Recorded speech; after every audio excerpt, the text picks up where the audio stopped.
Assalamualaikum warahmatullahi wabarakatuh. Perkenalkan, nama saya Indri Pramudeva, NIM 18060010.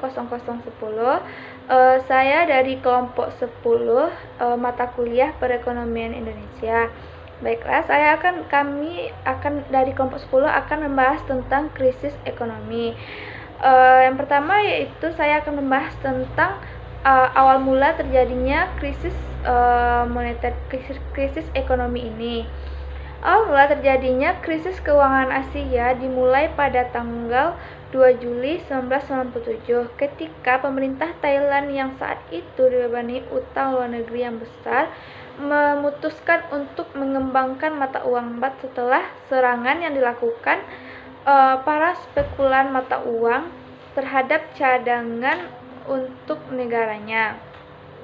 Pergeseran moneter ini bertujuan untuk merangsang pendapatan ekspor, namun strategi ini terbukti sia-sia, sehingga dengan cepat hal ini menimbulkan efek penularan ke negara-negara Asia lainnya, karena investor asing yang telah menanamkan uang mereka di ASEAN Economic Miracle Countries atau ekonomi-ekonomi Asia yang ajaib sejak tahun dekade sebelum 1997 kehilangan kepercayaan di pasar Asia dan membuang mata-mata uang dan aset-aset Asia secepat mungkin.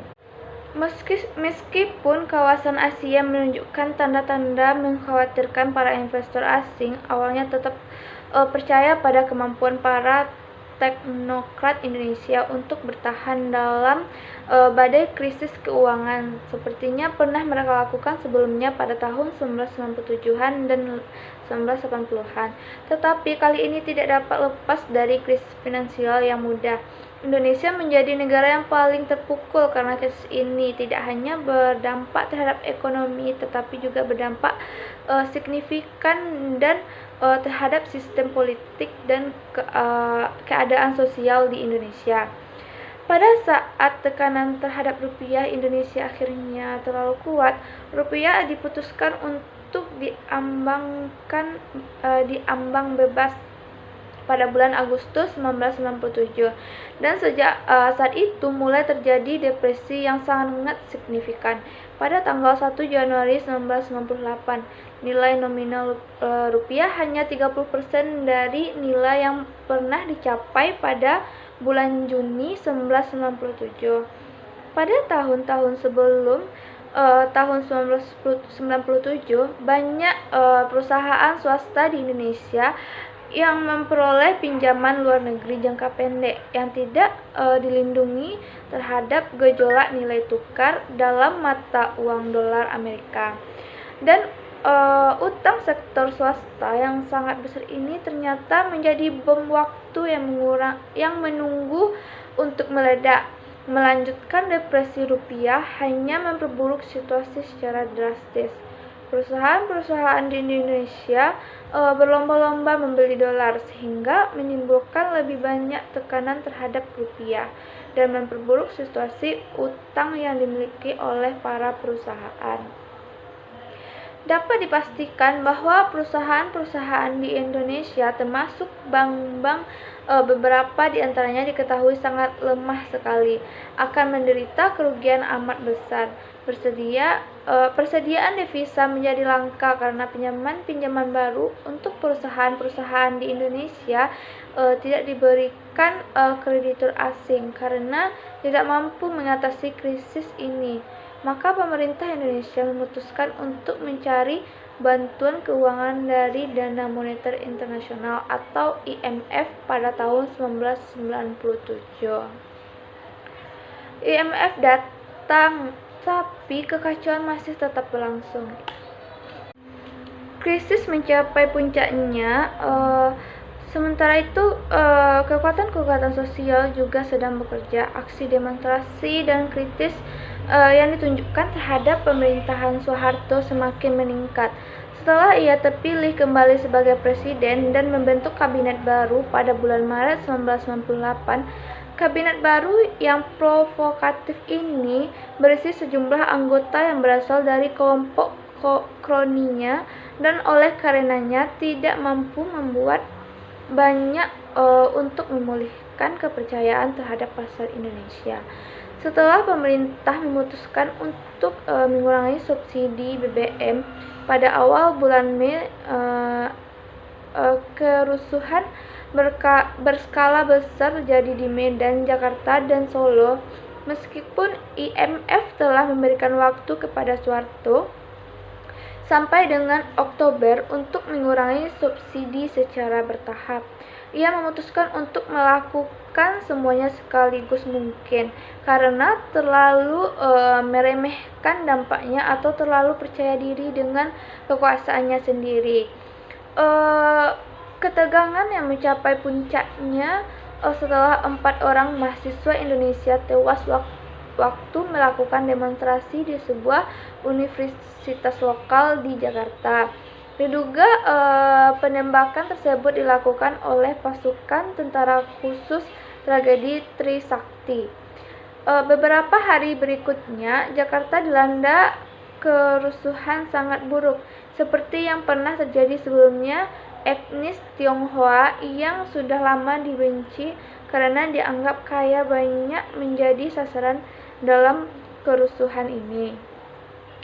Toko-toko dan rumah-rumah milik warga Tionghoa dibakar dan banyak perempuan Cina yang diperkosa secara brutal.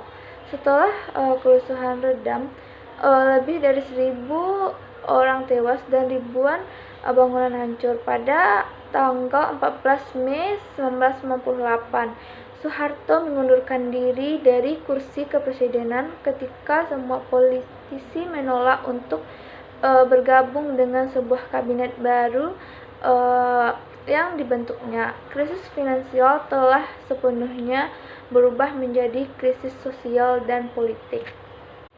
Baiklah, selanjutnya saya akan membahas tentang krisis ekonomi pada tahun 2008. Krisis keuangan di Amerika Serikat pada awal dan pertengahan tahun 2008 telah menyebabkan menurunnya daya beli masyarakat Amerika Serikat yang selama ini dikenal sebagai konsumen terbesar atas produk-produk dari berbagai negara di seluruh dunia. Penurunan daya serap pasar itu menyebabkan volume impor menurun drastis, yang berarti menurunnya ekspor dari negara-negara produsen berbagai produk yang selama ini dikonsumsi ataupun yang dibutuhkan oleh industri Amerika Serikat.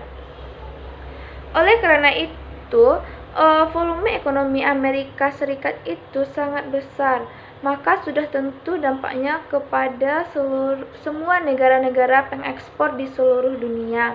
Dampaknya kepada dunia menjadi serius pula, terutama negara-negara yang mengandalkan ekspornya Amerika Serikat. Bagaimana dengan Indonesia? Pada tahun 2009, wartawan BBC Jonathan Heard melaporkan negara terbesar Asia Tenggara ini, yaitu Indonesia, kurang bergantung pada ekspor sehingga kemungkinan akan dapat menahan dampak krisis lebih baik daripada para tetangganya. Tetapi karena banyak dari 240 juta warganya hidup di sekitar garis kemiskinan, dan 2,5 juta pencari kerja baru memasuki pasar tenaga kerja setiap tahunnya, membuat keseluruhan ekonomi apapun akan membawa dampak.